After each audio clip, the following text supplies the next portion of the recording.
Subscribe now and press the bell icon. Never miss an update. आज हम agriculture से related 30 क्वेश्चनों का अध्ययन करेंगे।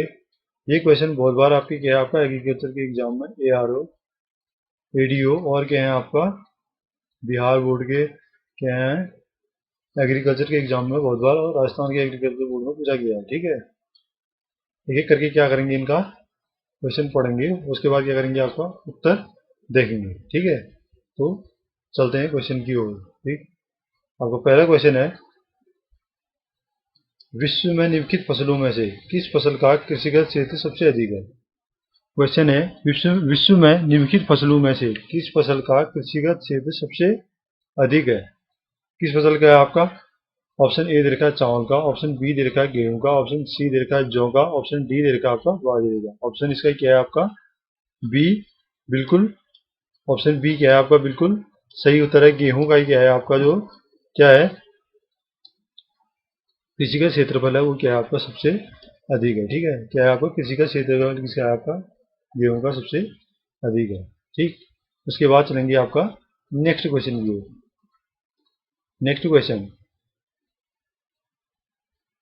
चावल का उद्गम स्थल है, ओरिजिन प्लेस ऑफ राइस कौन सा है। ठीक है, ऑप्शन ए दे रखा है दक्षिण पश्चिम एशिया, ऑप्शन बी दे रखा है यूरोप, ऑप्शन सी दे रखा है दक्षिण अमेरिका, ऑप्शन डी दे रखा है भारत व वर्मा।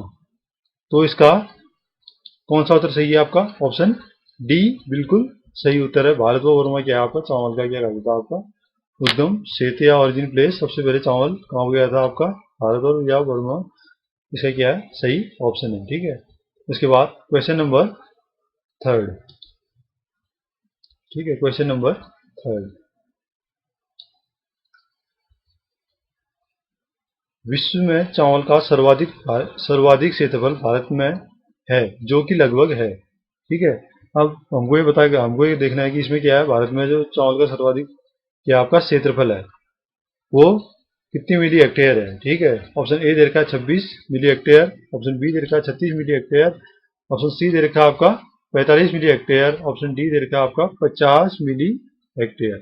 तो भारत में चावल का जो सर्वाधिक क्षेत्रफल है वो कितना है आपका 45 मिली हेक्टेयर। ऑप्शन सी इसका क्या है बिल्कुल सही उत्तर है, 45 मिली हेक्टेयर क्या है इसका सही आंसर है। ठीक है, ऑप्शन सी बिल्कुल सही उत्तर है। ठीक, उसके बाद किसमें चलेंगे क्वेश्चन नंबर 4 में।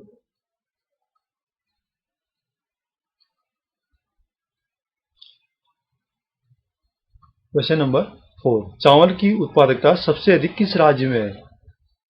ऑप्शन ए दे रखा है आपका हरियाणा, ऑप्शन बी दे रखा है पंजाब, ऑप्शन सी दे रखा है पश्चिम बंगाल, ऑप्शन डी दे रखा है आपका उत्तर प्रदेश।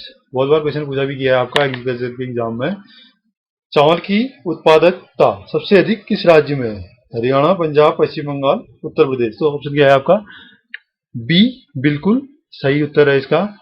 पंजाब में क्या है आपका चावल का उत्पादकता सबसे अधिक पाई जाती है। ठीक है, उसके बाद क्वेश्चन नंबर 5। ठीक,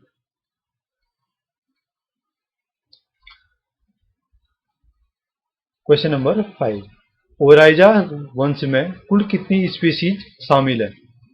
ओराइजा वंश चावल का क्या है आपका सूत्र भी है ओराइजा सटाइवा। ठीक है, ओराइजा वंश में कुल कितनी स्पीशीज शामिल है। ठीक है, ऑप्शन ए दे रखा है आपका 14, ऑप्शन बी दे रखा है 22, ऑप्शन सी दे रखा है 24, ऑप्शन डी दे रखा है आपका 30। ठीक है, तो इसका ऑप्शन कौन सा सही है आपका, ऑप्शन सी बिल्कुल सही उत्तर है। 24 क्या है आपका वंश में कुल कितनी स्पीशीज है आपका 24 है। ठीक है, ऑप्शन कौन सा सही हो गया आपका फिर सी बिल्कुल सही उत्तर है। ठीक, उसके बाद next question 6, question number 6,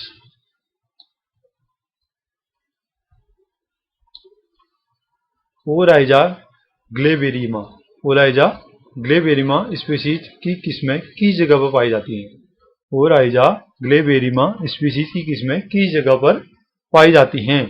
option A दे रखा आपका यूरोप, ऑप्शन बी दे रखा एशिया, ऑप्शन सी दे रखा आपका अमेरिका, ऑप्शन डी दे रखा आपका अफ्रीका। यहाँ पाई जाती है ऑप्शन। इसका कौन सा ऑप्शन सही है आपका? ऑप्शन डी बिल्कुल सही उत्तर है। अफ्रीका ये है आपका डी उत्तर बिल्कुल सही है। क्या आपका ओराइजा ग्लेवेरियम स्पीसीज क्या पाई जाती है आपका? अफ्रीका में पाई जाती है। ठीक है, उसके बाद क्वेश्चन नंबर 7 पे चलेंगे। Next question, question number 7। ठीक है, क्वेश्चन नंबर 7, भारत में उगाई जाने वाली चावल की किस्में किस उप स्पीसीज से संबंधित है? देखिए क्वेश्चन है आपका, मोस्ट इंपोर्टेंट क्वेश्चन है, बहुत बार पूछा गया है। भारत में उगाई जाने वाली चावल की किस्में किस उप स्पीसीज से संबंधित है? ठीक है, तो इसका सही उत्तर कौन सा है आपका? ऑप्शन ए बिल्कुल सही है, इंडिका से। किससे की जाती है आपका? इंडिका, इनकी क्या है आपका? उप स्पीसीज है इसकी, चावल की। ठीक है, उसके बाद क्वेश्चन नंबर 8।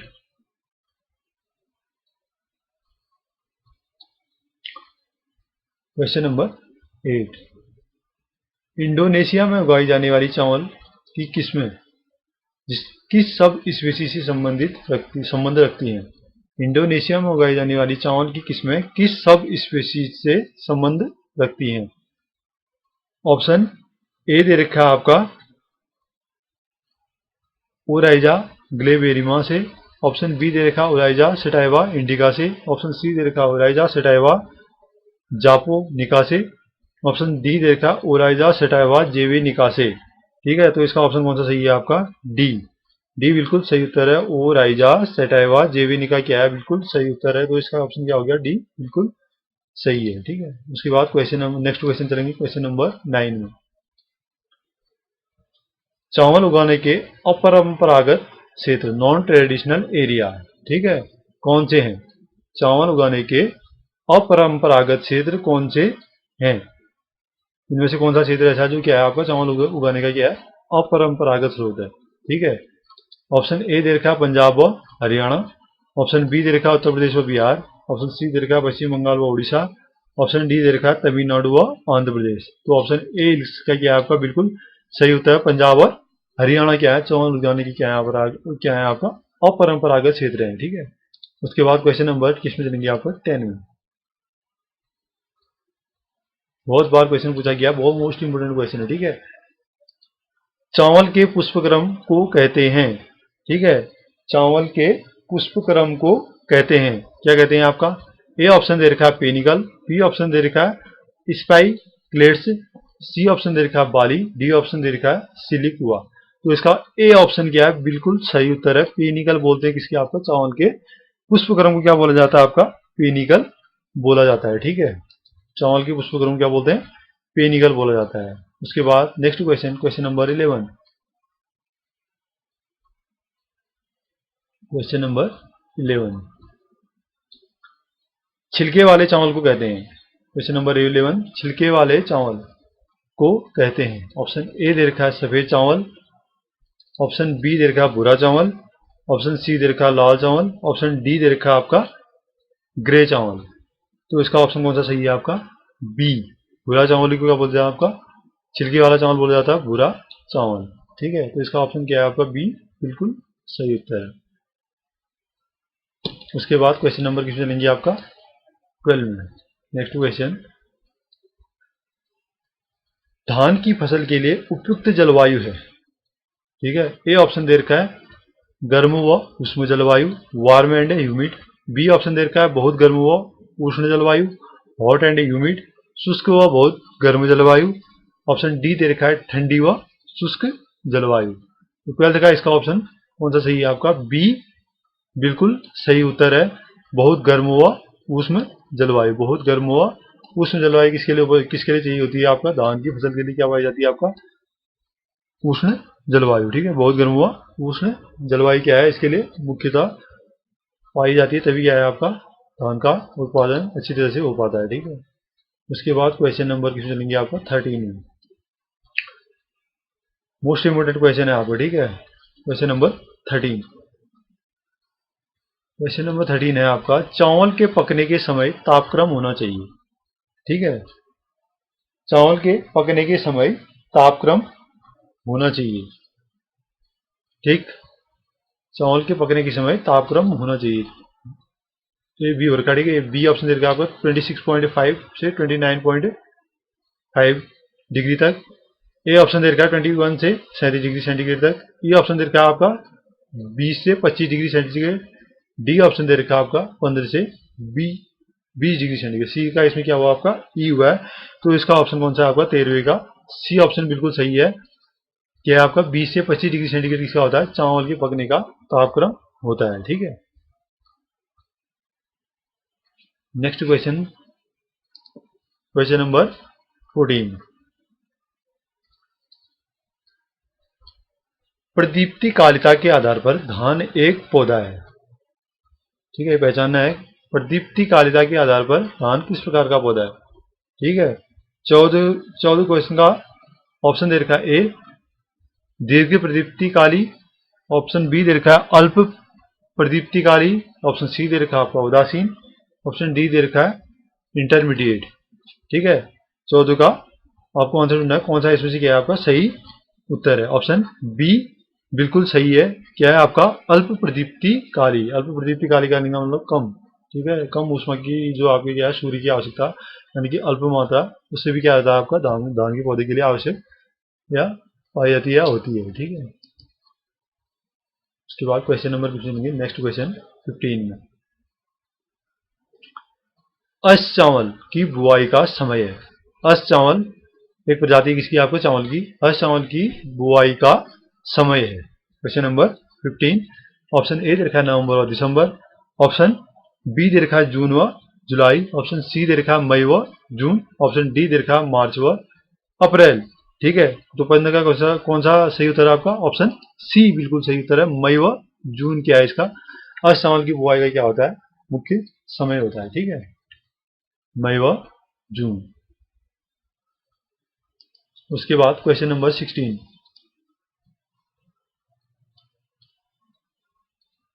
बोरा या दलवा धान की बुआई का उचित समय है।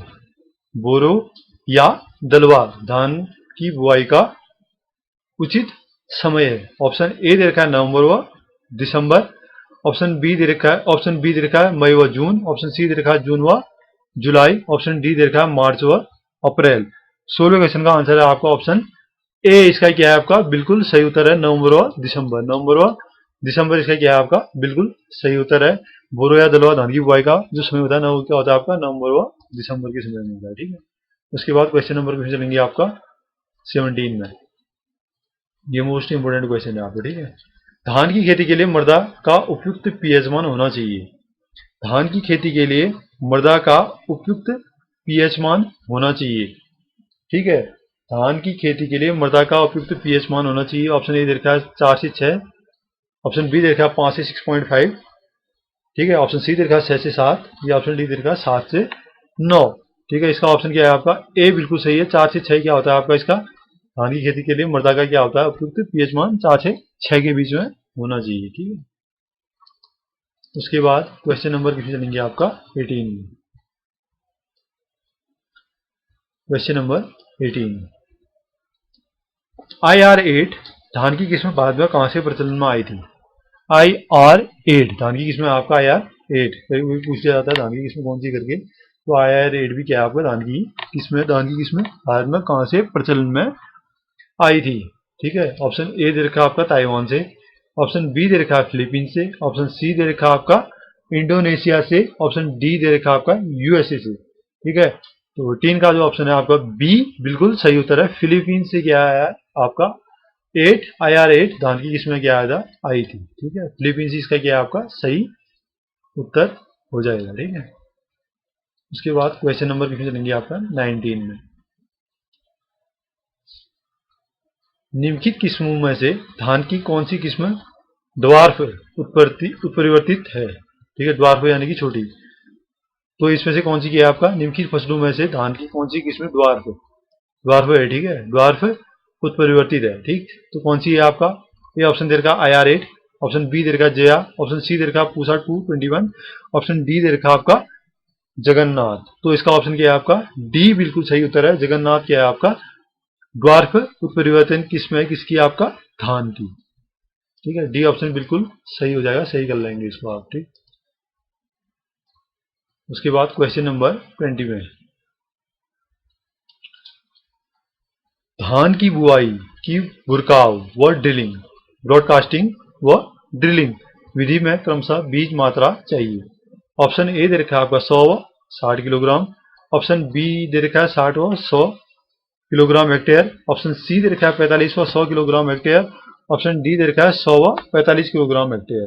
ठीक है, तो 20 का आपका जो उत्तर है वो आपका ए ऑप्शन बिल्कुल सही है। ठीक है, ए ऑप्शन बिल्कुल सही उत्तर है। 100 से 60 किलोग्राम क्या है आपका धान की बुआई की बुरकाव यानी कि ब्रॉडकास्टिंग और ड्रिलिंग की विधि में क्रमशः बीज की मात्रा जो होती है 100 व 60 किलोग्राम के आसपास पाई जानी चाहिए। ठीक है, तो सही उत्तर कौन सा हो गया आपका ए। उसके बाद नेक्स्ट क्वेश्चन पे चलेंगे, क्वेश्चन नंबर 21।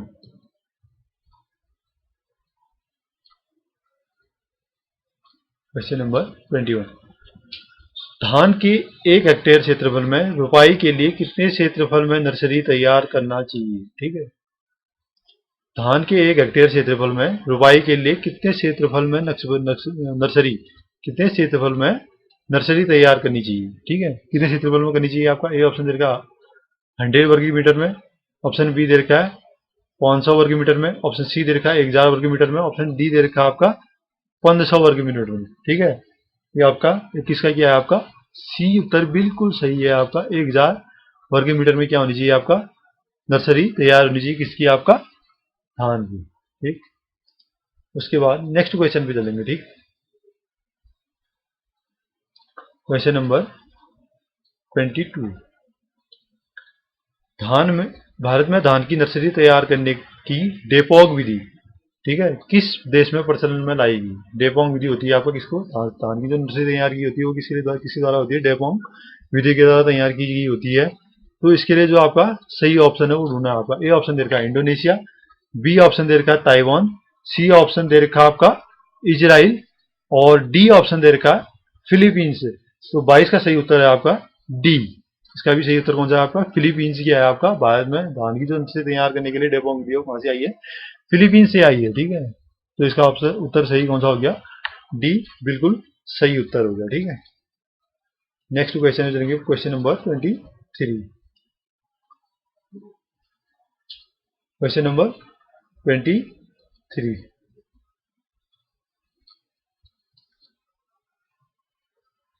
धान की नर्सरी तैयार करने की आद्र विधि में रोपाई के लिए पौध तैयार हो जाती है। ठीक है, धान की नर्सरी तैयार करने की आद्र विधि वेट मेथड में रोपाई के लिए पौध तैयार हो जाती है, कितने दिनों में होती है। ऑप्शन ए दे रखा है आपका 14 दिनों में, ऑप्शन बी दे रखा है 15 से 20 दिनों में, ऑप्शन सी दे रखा है 20 से 25 दिनों में, ऑप्शन डी दे रखा है आपका 25 से 30 दिनों में। ठीक है, तो क्या इस क्वेश्चन का आपका आंसर कौन सा सही है, सी बिल्कुल सही उत्तर है। 20 से 25 दिनों में क्या होती है आपका धान की नर्सरी तैयार करने की जो आद्र विधि है कौन सी आपका 20 से 25 दिनों में तैयार हो जाती है। ठीक है, उसके बाद नेक्स्ट क्वेश्चन 24। ठीक है, इंपोर्टेंट क्वेश्चन है, डेपोग विधि में धान की नर्सरी रोपाई के लिए कितने दिनों में तैयार हो जाती है। ठीक है, डेपोग विधि में धान की नर्सरी रोपाई के लिए कितने दिनों में तैयार हो जाती है। ऑप्शन ए दे रखा है आपको 11 से 14 दिनों में, ऑप्शन बी दे रखा है 14 से 17 दिनों में, ऑप्शन सी दे रखा है 17 से 20 दिनों में, ऑप्शन डी दे रखा है 20 से 23 दिनों में। तो इसका ऑप्शन ए क्या है, बिल्कुल सही उत्तर है। 11 से 14 दिनों में क्या हो जाती है इसकी डेपोंग विधि से धान की जा सकती है, नर्सरी तैयार की जा सकती है। ठीक, ये भी पता होना चाहिए कि डेपोंग विधि किसके लिए उपयुक्त होती है आपका धान की बुआई के लिए। ठीक, बहुत बार क्वेश्चन पूछा गया है विभिन्न एग्जाम्स में। 25 20 कौन सा है, क्वेश्चन 25 पे चलेंगे। ठीक है, धान की रोपाई के लिए कितने दिन बाद प्रोपेनिल स्टाम्प F34 खरपतवार नाशी का प्रयोग करना चाहिए। ठीक है, खरपतवार नाशी धान की क्या हो जाते हैं आपको खरपतवार उत्पन्न हो जाती है, तो उसके लिए क्या है आपका कौन सा जो खरपतवार नाशी है देवी का स्टाम्प F34 भी आ सकता है कभी कभी क्वेश्चन में। स्टाम्प F34 खरपतवार नाशी का प्रयोग करना चाहिए, कौन सा करना चाहिए। ऑप्शन ए दे रखा है 2 से 4 दिन बाद, ऑप्शन बी दे रखा है 6 से 8 दिन बाद, ऑप्शन सी दे रखा है 10 से 14 दिन बाद, ऑप्शन डी दे रखा है आपका 2 सप्ताह बाद। ऑप्शन 25 का क्वेश्चन का ऑप्शन कौन सा सही है आपका बी 6 से 8 दिन। कितने होने चाहिए आपका 6 से 8 दिन में धान की रोपाई करने के बाद 6 से 8 दिन में क्या किसका प्रयोग करना चाहिए आपका प्रोपेनिल स्टाम्प F34 का प्रयोग करना चाहिए, जिससे कि क्या है उसमें खरपतवार नहीं जमे। ठीक है, क्वेश्चन नंबर 26।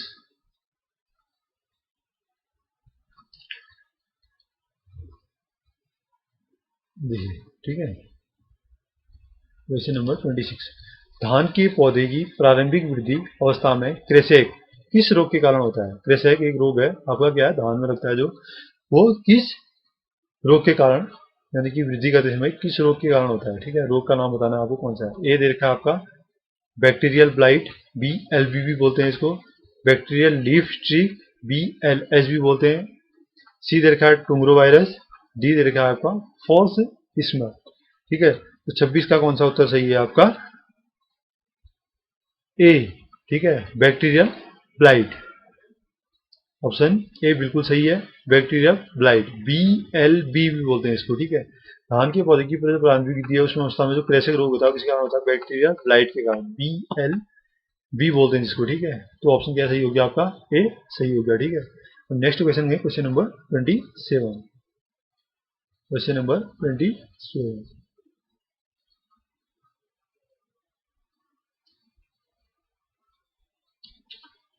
किस कीट के द्वारा धान का टुंगरो वायरस रोग फैलता है? मोस्ट इंपोर्टेंट क्वेश्चन है। ठीक है, क्या बोला गया आपका? टुंगरो वायरस।